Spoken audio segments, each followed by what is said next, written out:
things will never go back to being the same, but that there was hope for the future. He said, Kenke will never be 1 Ghana cedi, neither will a dollar ever come back to 4 Ghana cedi, but hope which was lost will be restored at some point. Yes. And the relative stability for businesses to plan will be established. Is this something that you buy into? Because the business community has always said, create an enabling environment, yes, so that we can thrive. What would you say are your expectations of this administration? I'll come to what GNCCI does in a little bit. Well, I think back to the statement. For instance, if we talk about depreciation, usually we are looking at how stable the local currency is. In fact, when it's very volatile, you cannot plan. So I don't also think that the cedi will go back to 4, but obviously we're expecting that to stabilize. Usually, looking at the nature of economy that we have, we wouldn't have the cedi improving and also going back to the level that it was. That is why we always say that we don't have to allow the cedi to depreciate to that extent, because it's difficult turning it back. So stability is key. Obviously, looking at what we have, Kenke may not be 1 cedi, but it's likely that it may be around the current figure, or it may go down to 3 cedis or whatever it is. So stability is key, and that will require that we work with the private sector. Our expectation is largely based on the complaints that we made prior to the elections. And if you look at the manifesto of the key parties, you realize that they were trying to profess solutions to the problems that we have enumerated in terms of taxes. Both MPP and NDC, I'm using the 2 main parties, said they're going to scrap e-levy, COVID-19, and all those things. It was because we have complained about how nuisance these taxes are. So it's not for nothing that both of them said they were going to do that. I'm happy that at the vetting of the finance minister, he was very emphatic that he was going to scrap the e-levy. E-levy has nothing good to offer Ghanaians. They are only just a nuisance tax and I don't think that scrapping it will have any significant impact on our revenue generation. There are better ways of generating revenue from taxes than putting a tax that you cannot describe what kind of taxes. As the minister said, you don't know a tax should be either direct, indirect, or SSI. E-levy is none of them. It's just taking money from people. You take your salary, they take a tax from it. You are transferring something to your mother to buy medicine. They take tax from it. Your mother buys the medicine, and then they take tax again. And then the owner of the pharmacy is also buying from a wholesaler, paying with maybe Momo, and they are taking tax again. So just one revenue that you have earned, look at how much has been taken out of it. So I don't think it's better. If I also complain about the issue of high interest rates, in fact, our policy rate now is about 27%. It's the highest in the whole world. And you have a policy rate of 27%. It's the minimum that, as we speak, the central bank will lend money to the commercial bank. Commercial bank will now take the policy rate of 27%, will add their cost of operation, and will add even their revenue or profit to it. So by the time you get to the one who is borrowing, the private sector, it's paying about 35%, which for me, no business can borrow at 35%, looking at the other cost of production and still be able to make profit. So what we are saying is that we need a conducive business environment. And the things that I have enumerated are what we are asking for: a stable macroeconomic environment. Inflation is still high, and we have several ways of controlling or taming inflation, which I think that when we get there, we'll discuss it. I think we have the opportunity to, as you said, to reset and move the economy forward. And we cannot do that without the support of the private sector. So what does the GNCCI do? What kind of businesses fall under this So all kind of businesses. If you are doing a legal business and you are registered with the Research General Department, then you can register with the Ghana National Chamber of Commerce and Industry. So if you take Ghana, for instance, we have 3 main sectors. We have the agri sector, we have the industrial sector, and then we have the services. So in all these sectors, if you're operating legally, you can still register with the Ghana National Chamber of Commerce. The chamber basically was set up to promote and protect businesses, private businesses in Ghana. So our activities are, let me just divide into two for easy understanding. So when we say protect, it is our duty to speak for businesses through what we call advocacy.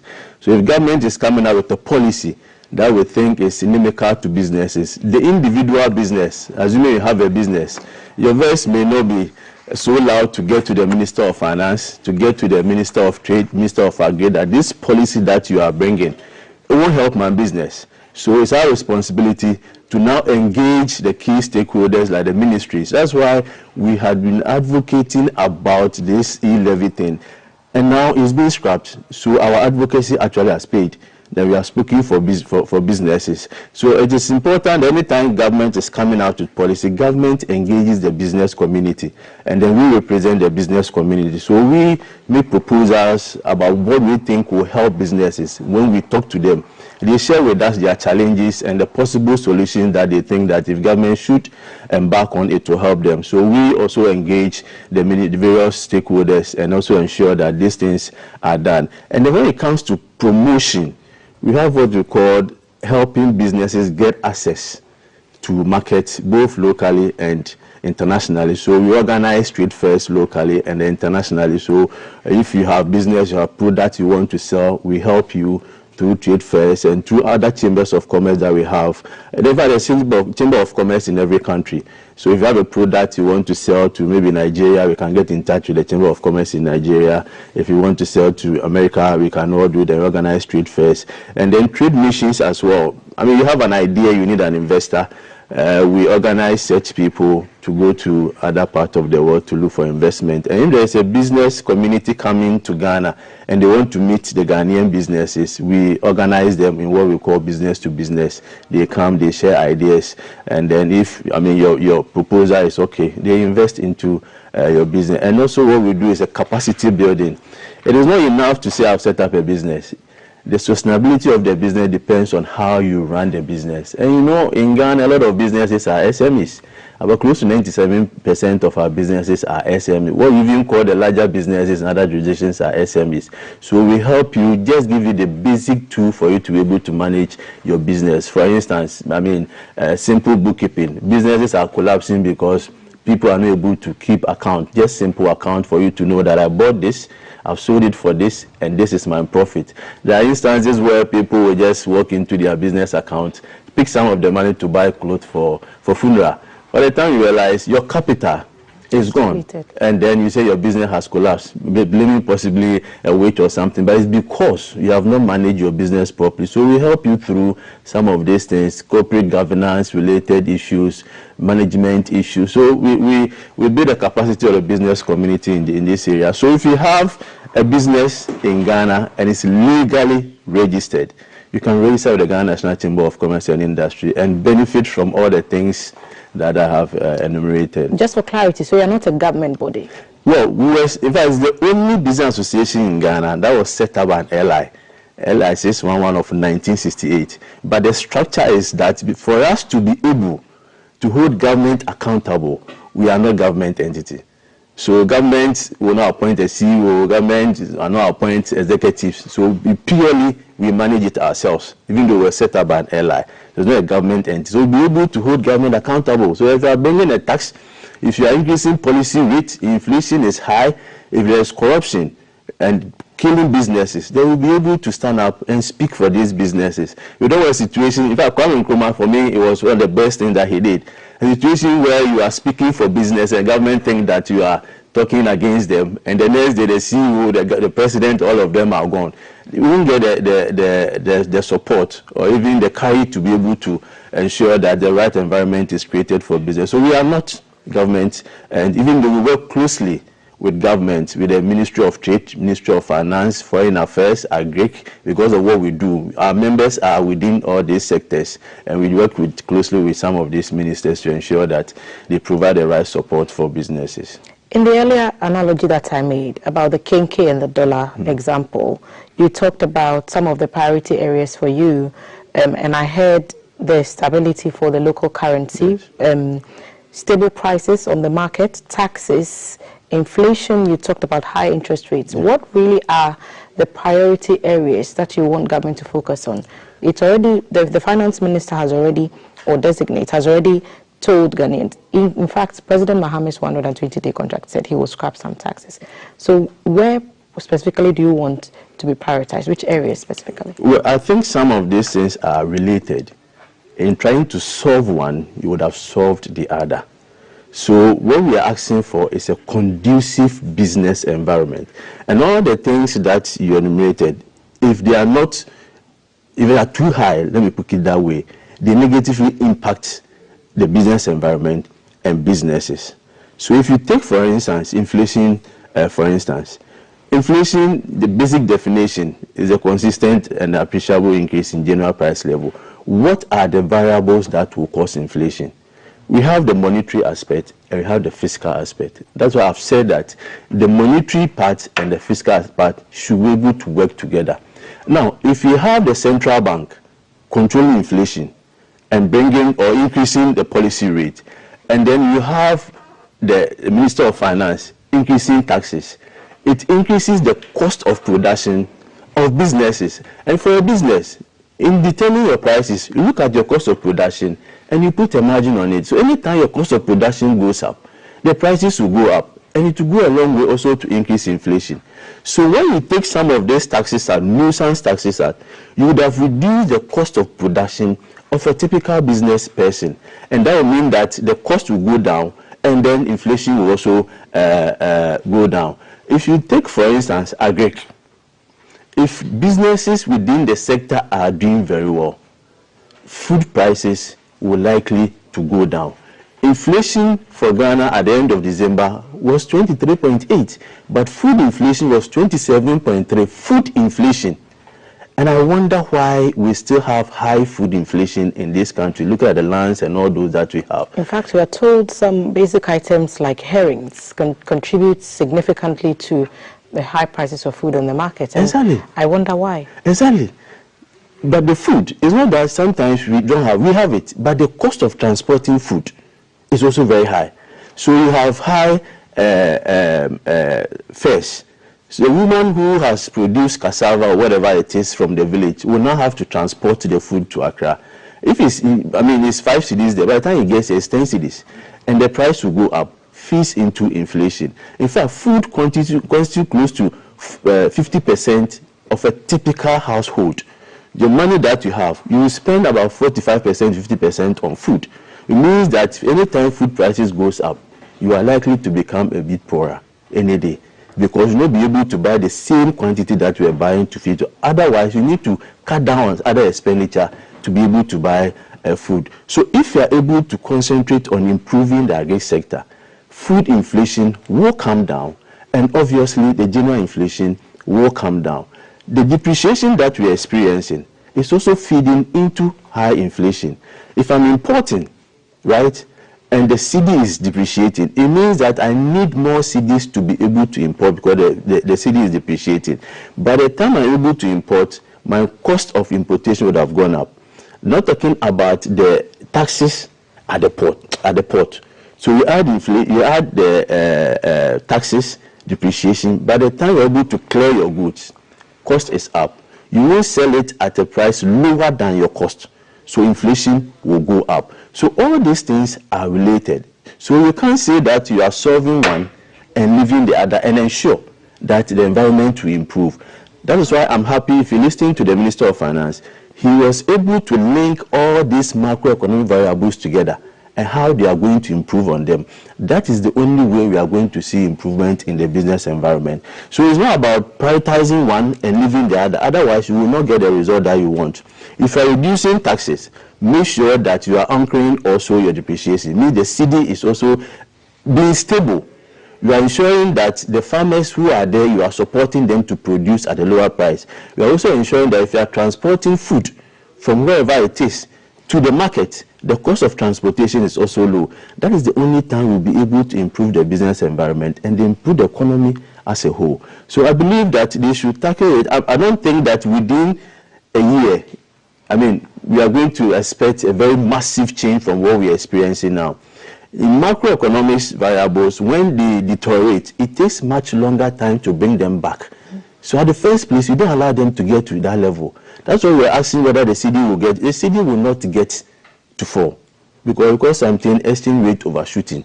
It has overshot its level. So it will come back now. It will be around the 16, 17, hovering around, may improve small, and then to depreciate again. But what we want is that there's a stability for us to be able to plan, to be able to predict. That is what businesses do. If you can't predict within the next quarter, the next year, then obviously your business will suffer. One of the key complaints for why we are where we are is because we don't produce enough locally to meet our demand. So our reliance on imports are heavy, running into several billions of dollars. Yes. What do you expect to be done to ensure that local production, local manufacturing is boosted under this administration? I'm going to give you a data that will scare you, because I was scared when I saw the data. Our import for 2023, tin tomatoes, $1 billion imported. Flour, $600 million imported. Toilet roll, $100 million. Onions and tomatoes from Burkina, $100 million. These are things that we can produce here. If you continue to import all these things, your cedi will never stabilize. Why haven't we been able to make strides? That is where I'm going. If you take flour, for instance, we have 4 main companies that produces flour in this country. They have the capacity to produce 800,000 metric tons. Ghana, our requirement for flour is 380,000 metric tons. So we can have the 800,000, consume the 300,000, and then 80, and export the rest out. The companies that are producing flour, Unam Agri, one of our members, who were there last 2 weeks, they are now producing less than 40% capacity. Why is that? Because the cost of production is very high. Because we are importing more into this country. The ones that they import, because their cost of production is less, if you add all the taxes at the port to it, they still come to the market at a lower price. Here, your utility tariffs, water and electricity is getting to the roof. Here, the interest rate is getting to the rate of 35%. Here, transportation is very high. So even though they have the capacity to produce, the cost of production is very high. So they cannot produce even to meet our basic requirement and export more. They have close to 5,000 direct workers. The last time we spoke to them, they are going to cut down employment by 50%. It means that 2,500 people are going to be laid off. Why don't we identify these key industries and say that because of your contribution to our economy, we are going to support you? So probably instead of getting interest rate at 35%, the government will say, I will support you with such and such amount. That is what is being done in other countries. In fact, if you go to China, Japan, and the rest, when they start business, they don't make profit. The government knows that when you start business, immediately you make profit. So the government will give you the support. Tax incentives, the government will support you so that when you're able to produce and get on your feet, then they will begin to tax you and government will get more tax.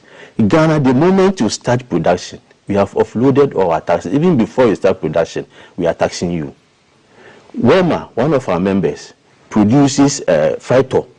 They were producing 30,000 metric tons in a month. The last time we went there, they were producing less than 300. And GRA went there asking them, why are they not paying more taxes? You have imposed a lot of taxes on them, and now they cannot produce. So you are also not getting your taxes. If we help businesses to grow, that is where we will get the taxes. Ghanaian businesses are not competitive because of high cost of production. Even if you want to export, you go there and there's the same product. Nobody will buy your product because it's coming from Ghana. They will buy because one is of high quality and two is competitive. So when you go to the international market and your product is there, they look at the quality, so they look at the competitiveness. What kind of policies can bring about that international competitiveness? Because we know that government can make a change. In the US, President Trump has taken office and already trade relations with China are already in question. So we know that whoever is in power determines some of these trade policies and stuff. Yeah. So what really will you expect to be done to make Ghanaian products more marketable on the international scene? So, one, it comes back to the cost of production. So the macroeconomic environment should improve. All the things that I have mentioned, if you go to the same countries that we are talking about, you see inflation 2%. You see interest rates sometimes even negative, which means that the government is giving you money. At the time that you are supposed to pay, you pay even less than what you have paid because you have contributed to the economy. So if you are comparing somebody with interest rate of 2%, and you are also having the same interest rate of 35%, obviously when you finish production, your cost will go up. You understand? Those countries, they have stable exchange rate. You have your currency depreciating rapidly. So when you are even importing raw materials, you are importing at a higher price, and that will affect your cost of production. In fact, we have capacity to produce some of these raw materials here. And that is where agric is very important.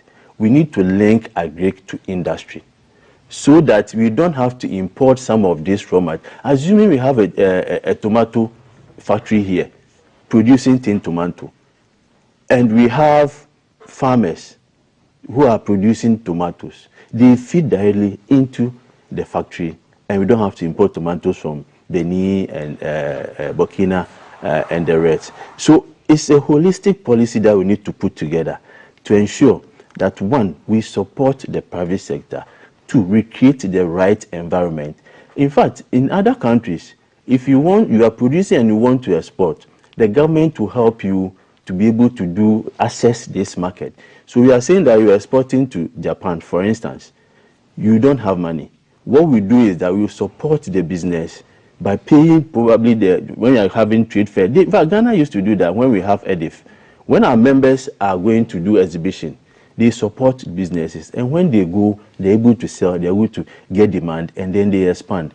And then Exim Bank came, all these things have collapsed. So these are some of the things that I think that the government should begin to think about and help businesses. In fact, the call from President Mahama at his inauguration was, for me, the right call, that private sector come on board.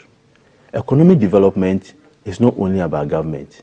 It's a collaboration between government and the private sector. The government has a role to play to create the right environment. As we say, it's not in the business of government to do business. But when you create the right environment, you empower the private sector to take advantage of the environment and be able to produce. Would you advise that some policies under the previous administration be sustained by the current administration? For example, you're talking about agriculture.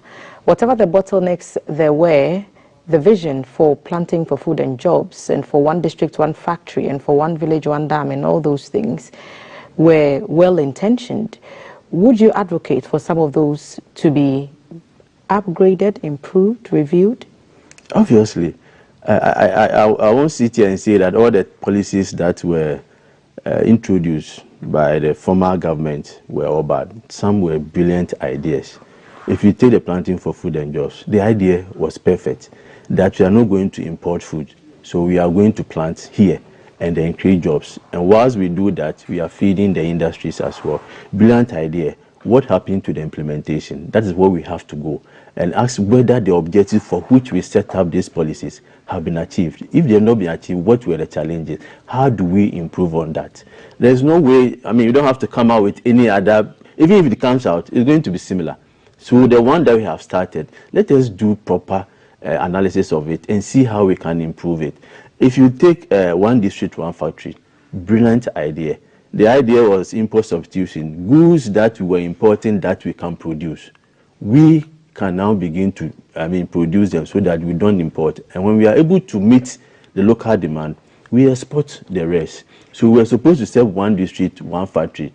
What were the challenges? Were they successful? If they were not, what do we do to improve on it? I, on my own, believe that we don't have to set up a factory in every district, because there are some districts that will be good for just producing the raw materials.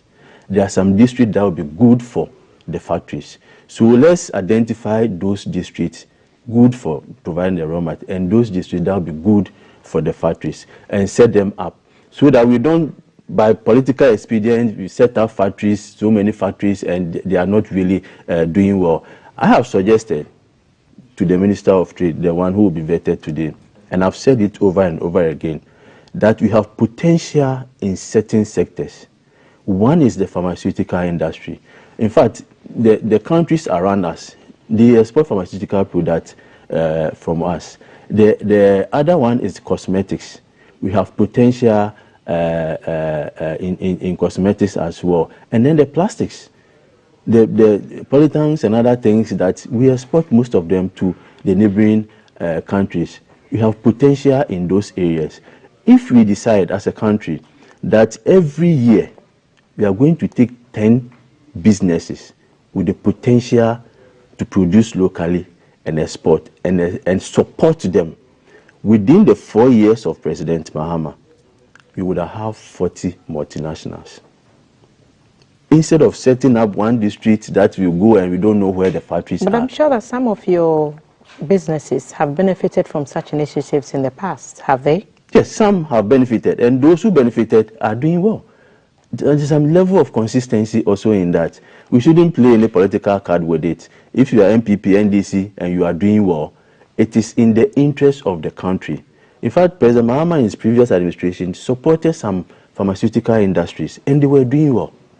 Some way, somehow, some of them had to suffer from whatever reason. But that's what will form the basis for further advocacy, that we need more support to be given, because when 70 companies were supported, now we have 70 or at least 50 or 30 yes. multi-whatever companies. Yes. But if those companies do not show that progress, then how do we justify for the call for more monies to be given to other industries? Those that were supported, right, there's some level of... That's what I'm saying, that we should not play political cards with the private sector and businesses, because Party A came to support you, Party B will come and say, I'll do this to you. And even now, we are experiencing that. Even now, there was an attack on one of our members who were there. I think GTV was there, because it's been linked to a specific party.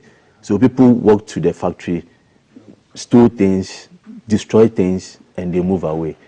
That business will not survive. So we should depoliticize businesses and ensure that they are businesses and we are helping them. Of course, every business will be aligned to some level of, because for you to be able to get the support, you need to do a bit of lobbying here and there. But the idea is that they are helping the Ghanaian community. The people that they have employed, they don't have political colors. If they move, see them, they are moving. You see them, they are working, they are supporting their businesses. For me, it's about consistency that I think we need to enhance on that and support all these businesses. At the inauguration, you mentioned that President Mahama said the private sector will be a key partner, and he also said that Ghana was open for business. One of the key complaints I hear from your sector is that the business environment is difficult. You want there should be an ease of doing business. There should be some relief. What kind of space are you talking about that you want to be created for you to work with, and how can that be improved if it already exists? No, the space, as you said, is all the things that we have said. In fact, if you take a typical business, what we look at is the macroeconomic environment, and the key variables are what I have mentioned: the policy rate, the inflation rate, the taxes, and all those things. So if all those things are not well aligned, obviously the space will be harsh. So he identified that with what we have at the moment, with inflation at 23.8%, with the cedi depreciating, with the numerous taxes, multiplicity of taxes that we have, obviously the environment is harsh. So if a business person is coming, aside the investment and the fact that we have a stable political environment, which for me is very key, they will look at the environment as well. They will look at your tax system. Is it conducive for businesses? If you take our VAT at the moment, in fact, you can't see it anywhere in this world, where they have combined the standard VAT and the straight line levy. It makes payment even difficult. So the government is not generating the revenue from tax because compliance is very low. So if you simplify the tax system, where if I pay input VAT and I can claim the input VAT, it will not directly affect my cost of production because it doesn't translate into cost to me. But then the other side of the thing too is the complaint is a lot of people do not pay taxes, and the burden is on the few who pay over and over again, and so government doesn't get enough money. Do all your businesses pay? Are they up to they are the ones who are paying. The reason being that they can easily be identified. I give you an example of GRA setting a camp in one of our member firms. They can easily be identified. You can easily be identified because at the end of it, they pay your salary. It passes through a system, but they are close to over, I think, 10 million or so people who are not paying taxes. Those within the informal sector. What we need to do is how we can assist them to formalize their system, so we can identify them for them to also to pay tax. Our businesses are there. If you come to our membership, you know the location of every member that we have.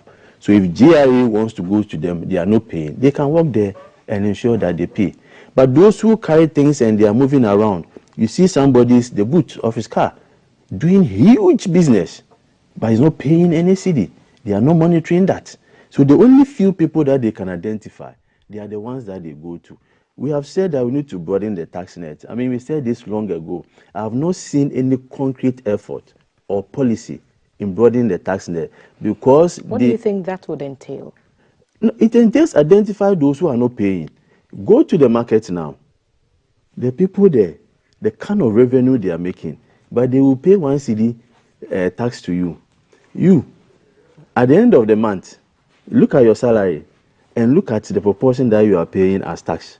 So there are people out there that are not paying, and also tax education. We need to let them know the importance of paying tax. And after paying the tax, how do you use the money people have paid? People should see evidence that I've paid tax, and this is the benefit that I'm getting from the tax. If I pay tax and goes into corruption, goes into investing in things that are not beneficial to us, obviously, if the next day if you ask me to pay tax, I will question you. In fact, tax avoidance is not a crime. It's tax evasion. So people who genuinely will find a way to avoid payment of tax. But if you have educated them, they know the importance. The money that they are paying, they see evidence of good road. They see evidence of constant supply of water. They see evidence of schools and not spending the money on things. Whatever is going on, they see. Now people are voting with anger. So when they see that, they vote with anger and they may not pay the tax again. We were talking about, what would make someone choose a Ghanaian product over one from any other part of the world. And the recurring concern has always been quality. And the fact that there appears to be a shifting line or a shifting goalpost when it comes to standards within the Ghanaian local business industry. What kind of systems would you want to be put in place to ensure that these compliance and quality standards are upheld for Ghanaian products and services? Well, I've seen, from the past, you've seen some improvement in the standards. In fact, we realized that some of our members were not able to export because of the quality of the product and even packaging. So we have consistently been organizing programs for them on how you can improve your standard, your packaging. You see a good product with labeling and that you cannot read. I have a personal experience that sometimes I like Nkati cake, Nkati cake, and I saw one that were in a store, well packaged. On the market, would have cost, let's say, 1 cedi. It was costing close to 50 cedis, and people were buying because they were sure of what they were buying, that if I eat this, I won't go to the hospital the next day. And if I have a challenge, there is an address there that I can contact and I can report. Well packaged, the content of the product is well written. So I think packaging and quality is key. And I think the Ghana Standard Authority, they are doing their best. Probably they also need to do more and ensure that whoever is producing meet at least the basic requirement. There was a point in time that we were banned from exporting to Europe some of our non-traditional products because there were chemicals and other things in it that they think that is harmful to them. For them, what they eat and what they apply to their body is very key. They will not just allow you to send anything there. You have to meet the minimum requirement. The ban has been lifted because we went back to look at the challenge and we have improved on it. So going back to the international market, as I've said, the quality is key, packaging is key, and also your pricing. So if you really want to export, then these are the things that you need to look out for. In fact, we have signed a lot of both bilateral and multilateral trade agreement. The AFTA is one of them. The EPA is there. The AGUA is there. Why we are not able to export is that we may not be able to meet the minimum requirement. I've opened my market to you. Bring your product, but you cannot carry anything and send it there. Make sure you meet this basic requirement. If you send it there, and it doesn't meet the requirement, they will confiscate it and destroy it. I've heard of businesses who produce locally just to export. Do you have some of those? Oh yes, those are the forgetting the name. Oh, there is an enclave that we have created that they have to export 70% of the free zones enclave. The free zones. It was purposely set up for export. So you need to export 70% of your product, and then 30% will be within the local market. Which kind of products are enjoying the most ease with exportation? Because we also at this platform want to give people ideas if they want to get into business and register some of them. So in the free zones, which ones are the top flyers? In fact, in the free zones, we especially the chocolate and the cocoa products, those within the plastic, those within the cosmetics are the ones that are selling very well. Because within the West African enclave here, they value our products. So they prefer products from Ghana. So most of them are being exported to West Africa. And then also to Europe. That group processing, those who are doing the bit that we have here, they are making a lot of money out of it. Some of them may require a huge initial capital, which a small SME will be difficult for you to do. But if you're able to get access to funding and you go into those areas, I think it's a very lucrative area. Access to funding really is a problem. How can the administration make sure that that is made easier? The statistics tell us that for the millions of SMEs that we have in Ghana, more than 50% of those are owned by women. In fact, people put it somewhere in 60 or 70%. Yes. So how can we make sure that funds are made available for small businesses? So it's two ways. It's the fund and the cost of fund. In instances, the funds are there, but the cost is too high that you cannot access. What's the difference? So the cost of fund is what you pay if you go for the money. What we call interest rate in simple terms. But the fund is there. So you go to a bank, I have money for you. You give me interest rate of 35%, and it's enough to deter you to move away. But those who want to invest for a long time, funding itself is not there. Long-term funding is not there. Because our bank largely is structured in such a way that they concentrate on short-term finance or short-term. So you go 3 months, you pay. But if you want to set up a factory, you need at least a minimum of 5 years for the factory to be able to turn out profit. So you need a bank that will give you a facility for that long at relatively a lower interest rate. So those are the challenges. But I'm happy that they are setting up, is it the Women's Bank? I hope it's not going to be a bank like the other commercial banks that are profit-oriented, that they are looking for a lot of profit to, satisfy their shareholders. But these banks are supposed to support women-led. So if the interest rate is 35%, I don't expect that the Women's Bank will have interest rate of 35%. At least a lower interest rate will serve as an incentive for them. And I will also advise that if you go for a loan, be sure that at the end of it, you pay back. A loan is not your money that you can use it anyhow to prepare food or whatever it is. It's a money you have borrowed to invest in your business. When you take the money back, that is when somebody can also have access to the money. If you take now, for instance, the non-performing loans in the country is going up very high. I don't blame the dama because when interest rates are high, the likelihood that people will pay their loan is so low, because they invest in risky areas for them to be able to pay the high interest rate. And if you invest in risky ventures, the business, the possibility of business collapsing is also there. But that's why I said my advice is that whenever you go for a loan, they give you lower interest rate. The idea is that at the end of the, make sure you pay back so that somebody can also have access to the loan to expand their businesses. So for factories, you're talking about, for example, there's the need for there to be a certain system, a structure needs to be put in place, and it's very capital intensive. Yeah. When you bring machines into the country, you also need to build the capacity of the workers to be able to do that. How can that process be made easier for that businessman that wants to go into, another tomato factory, for example? How can that process there should be a conscious effort at it. In fact, the TVET and all those were supposed to develop this middle level expertise to help in the management of these machines. I think we should enhance it and improve on it. And our educational system should set a way that they are also training people for such manufacturing companies. I'm not saying the humanities is bad, but it looks as if that our focus has been in that area. And that's my concern with converting the polytechnics into universities. The traditional universities were doing HR, accounting, financing, economics, the grammar courses. The idea of polytechnics was that we develop people with that skills to be able to help the industries. Yesterday, at the vetting of the Education Minister designate, the former Education Minister, Dr.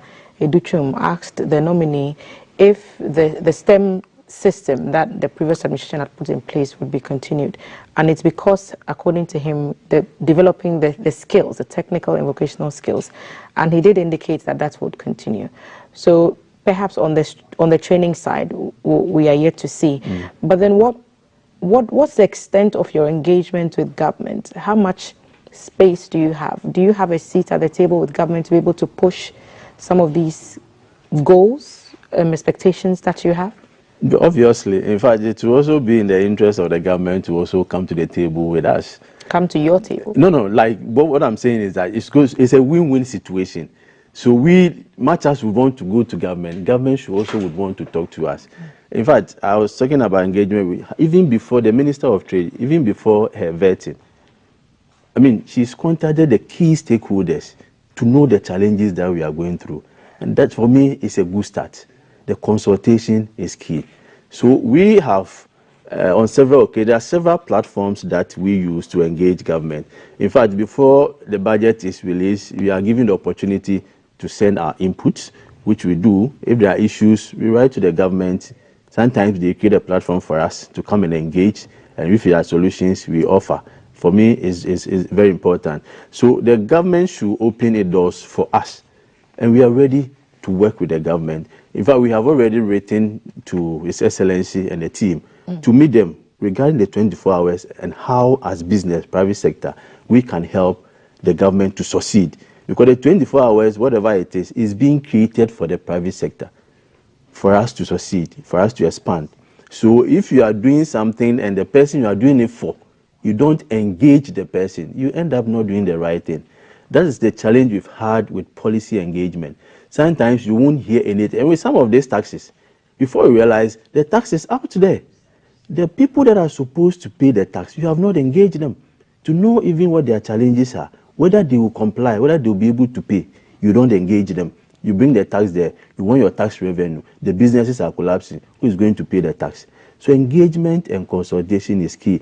President Mahama has said that he's going to engage the business community in a forum so that all the challenges we have, we put it together. What are some of those challenges? I think I've enumerated a lot of them. So it's with the inflation and yes, the high interest exactly. and all that.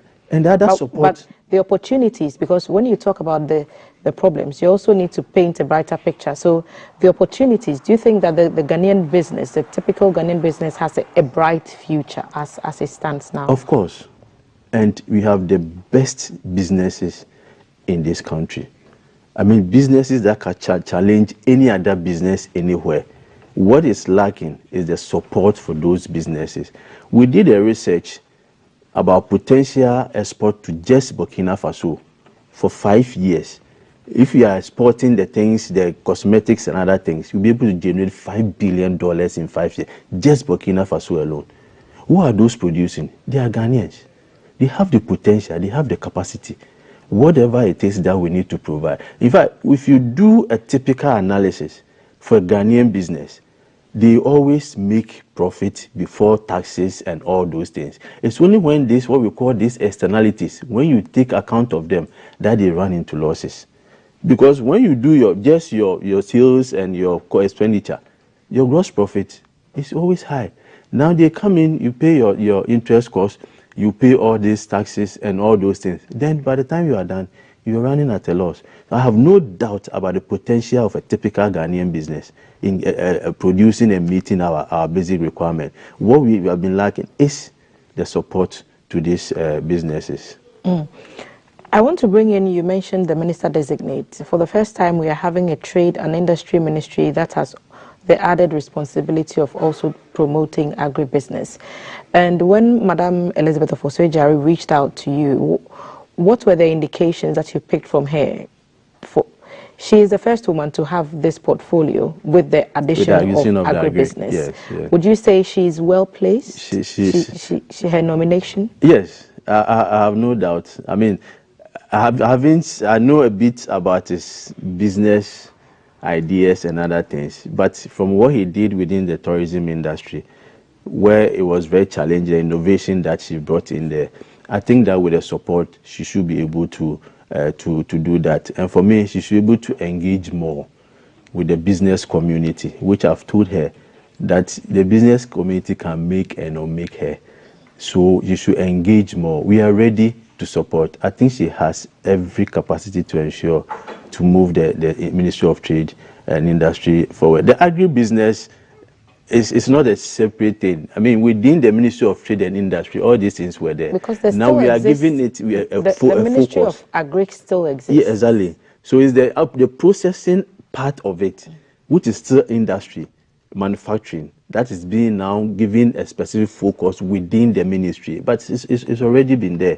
So I think that it's just a matter of making sure that he gets the right people to work with. And I think Agric has the potential, huge potential, to transform our economy. And I think most of the things that we are importing, if you look at the Agric and look at the agro processing, we'll be able to produce them in this country. Sugar alone that we import a year, over $800 million. Meanwhile, we have the Commander Sugar Factory. We spent over $30-something million of loan to build that factory. Not even one particle of sugar has been able to manufacture from that factory. The factory is rotten. It's Ghanaian taxpayers' money. Ordinary Ghanaian taxpayers' money. This factory started during the President Mahama's era. MPP came back and forth, it's still rotten. I will encourage the Minister of Agri and the Minister of Trade to go back and revamp that industry. We can't sit down for that industry to go to waste and spend $37 million that can build roads, schools, and solve a lot of problems. It can't go to waste. So whatever they have to do, they need to get there and ensure that that factory is up and running. She's going to be at the appointments committee and she will be fielding some questions. If she was watching this program right now and she wanted to take quick notes on the overall impression of the Ghanaian business and the expectations ahead of her appearing before the committee, what would be some of the key things you would want her to highlight so that you know that in her engagement with you, whatever you told her, she heard you? So one is to create incentive for businesses. So financial support is very key. Two, I told her that with other areas, with the exchange rate, which is affecting business, with the taxes, which is affecting business, inflation, she may not have total control over them because it's just fiscal policy and monetary policy. But she should have a good relationship with the Ministry of Finance and the central bank to ensure that they are creating the right environment for businesses. Under no circumstances should government introduce a tax without the Minister of Trade not being unaware and contacting us for us to discuss the tax and its impact. And that will depend on the relationship that she will have with those ministries, because she doesn't set the monetary policies and other things. Beyond the e-levy and the others that you mentioned, and because you are talking about tax, are there specific taxes for the business community that you want scrapped? Yes, there was one. The reconstruction levy has been a tax that has been there for years. In fact, it was a tax that is supposed to be there for when you have a challenge within the 2 years, you take the money and then you scrap that tax. Since the first time, it's still there. So they have to look at that tax. And I think, as I've said, they need to rationalize the VAT system that we have. If they want to ensure compliance, they need to rationalize the What VAT. does rationalizing mean? It means that making it fair and simplified. You know, those who have registered for VAT, you go to the same market, right? If I register for VAT, I'm selling something, I have my VAT on. There's somebody sitting next to the same market who is not registered and is not paying tax. So your prices will not be the same. That is where I said that they need to go there and do proper education and get everybody to pay the tax. Rationalization just means that you align your tax system, making it simplified, equitable, and align them to your economic processes and ideas. That is how it is. So if it's not helping, which we have complained, then you need to listen to us. Don't combine straight levy, the COVID, the NHIL, and all those things with your VAT system. Don't combine them. It makes them difficult for people, simple people to understand, because you cannot claim input VAT or output VAT on these taxes. It becomes a direct cost to you. The COVID tax, it should not be in our books by now. COVID is long gone. So Ghana was the only country that introduced COVID tax during COVID. COVID is gone. The WHO says it's no more a pandemic. Why do we still have COVID tax in our system?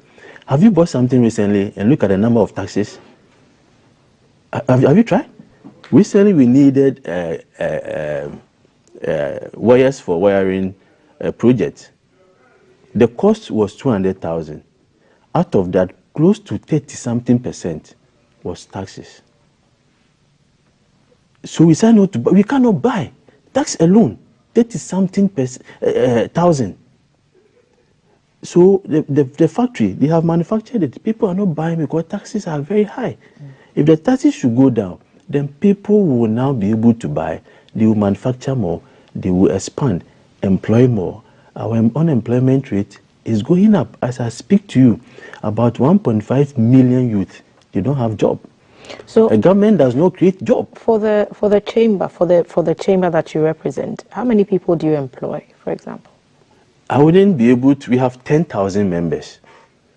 10,000 members, does that mean 10,000 businesses? 10,000 businesses. I mean, of various sizes. Some are relatively small, some are huge. The Olam I spoke about is employing 5,000, just that one alone, which is our member. Wellham and all those things are our members.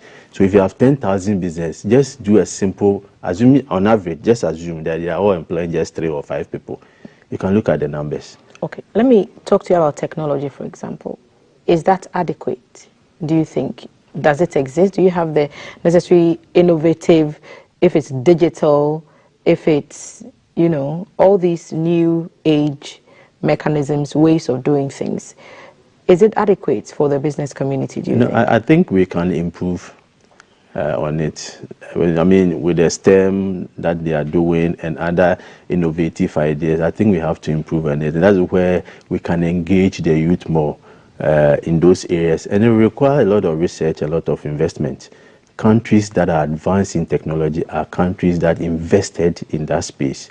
Are we investing in that space? I don't think we have invested much in research. A lot of businesses are online these days. Yes. So many don't have physical, you know, structural locations, exactly. But they have online locations. Exactly. And that is the advantage of technology. Now, if you want to rent a store, for instance, it's very expensive. But on TikTok or whatever platform, people are doing a lot of businesses. That is why I think that one of the areas to also get a lot of tax revenue is to look at innovatively how we can get them to pay taxes from that space as well. And I think the Minister of Finance will look at that. So it's an advantage to us. Production is not like before, where it's too mechanical. Now a lot of innovation, a lot of technology had gone into.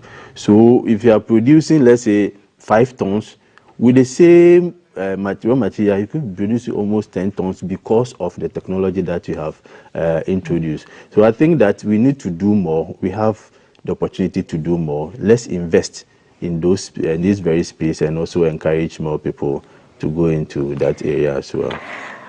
I'll give you one opportunity to talk about your expectations. So if the president was watching this interview and we're about to wrap up, what would be your last word to him about what the business community, which you represent, the Ghana National Chamber of Commerce and Industry, want from this administration? In the next 4 years, you want to see what? Okay, so manifestos are intentions. What we want to see is the implementations of all the things they said they are going to do. In the next 4 years, I would love to see that we have a very conducive business environment. One. Second, that we have reduced our importation. All the items that we are importing, I bet we have the capacity to produce them. Let us start from somewhere. That we will have the capacity we are supporting within the next 4 years. We need to cut down import of these items by this margin. Let us put numbers to it. So at the end of it, if you are not able to get to that level, all of us will know and we can assess. We should reduce importation. That is the only way out to strengthen our currency, the only way out to employ more people. It is not just enough saying I have economic growth. I don't see, when I hear politicians say growth is 7%, it doesn't get to me. I go down and look at the drivers of growth. If the drivers of growth are the ones that are ensuring we have economic development, then I'll be happy. If I go down there and agric is growing, I go down there, manufacturing is growing, I go down there and I see the key sectors growing, it means that we will not import because those sectors are going to produce the thing that we are importing.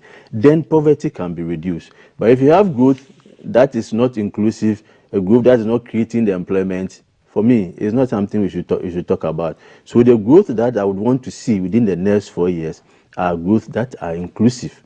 Growth from the various sectors that will employ people. Growth that will ensure that we have poverty reduction in this country. And the 24-hour, I know it has the potential, but there are a number of things that we have to do for us to be able to achieve whatever is set out. It's not enough to say I'm going to do 24 hours. Do we have a constant and reliable supply of electricity? That is a key question we need to ask. The market that we have created, in fact, for you to be able to trade, you need a product. You don't necessarily need a market. The question we need to ask, do we have the product and services to trade with? Are the products of high quality? Are the products competitive? So businesses in Ghana within the 4 years should be competitive, should be able to compete with every business anywhere in terms of pricing, in terms of quality. Government should create the right environment and allow the private sector to expand. Mr. Waje, thank you for sitting with us this morning and for the insights that you've shared into the expectations of the business community of the John Mahama administration. Mr. Mark Bedu-Waje is the CEO, Ghana National Chamber of Commerce and Industry. Where are you located? Where are your offices? Close to Fiesta Royal. A contact number? I can give you my contact number. Okay, share that with us. 020-4350-304. And I'm advising or encouraging all businesses to register with the chamber. There are a number of advantages that you can enjoy from the chamber. So we need a number. Advocacy is also about the numbers. So we need the numbers to be able to put pressure on the government to create the right environment. And the size of the business doesn't matter? Not at all. If it's a one-man business, it's a one-man, 10-man. If you are legally registered, the basic requirement is that you are registered at the Registrar General Department. And the reason is simple. In fact, people, almost every day, we get communication, we want to partner with somebody, we want to do business with somebody, we should be able to vouch for you because we are recommending you to somebody outside. There is somebody that you know that you not go and disgrace the chamber and Ghana. So once you are registered the General Department, you also will get to know you more. And then somebody comes and say, oh, I have an idea, or I have money for you to start cocoa processing factory. Then we say that Thelma is there to work with. And of course, we are sure. Are there financial implications for being a member? I mean, just for you to feel part and also be committed, it's as low as 400 a whole year. 400 Ghana cedis. And I mean, we have categories. We have platinum. Dues? Is that? We call it annual subscription. Okay. So we have platinum, we have gold standard, and we have bronze. The least is the bronze, because most businesses in Ghana are SMEs. We are not interested in putting any financial burden on you, but you also have to be committed. You know, people don't take free things for free. But what we do is what we call a public good. So even when we are advocating for people, we ensure that we are doing it for all businesses. But there are important links that we can give to you that if you are not a member, you will not benefit from that. So let us build the country together. A key one for you: if you are a legally registered business in Ghana, you can join the Ghana National Chamber of Commerce and Industry. CEO Mr. Mark Bedu-Abuaje has joined us. You can call them 0204350304 and you can get your questions or concerns across to them. We've been talking about the expectations of the business community to the Mahama administration. If you missed this entire conversation, you can head over to our social media pages, GTV Ghana. Follow me as well on my handles at Thelma Taki. This is Breakfast on GTV. We'll be back.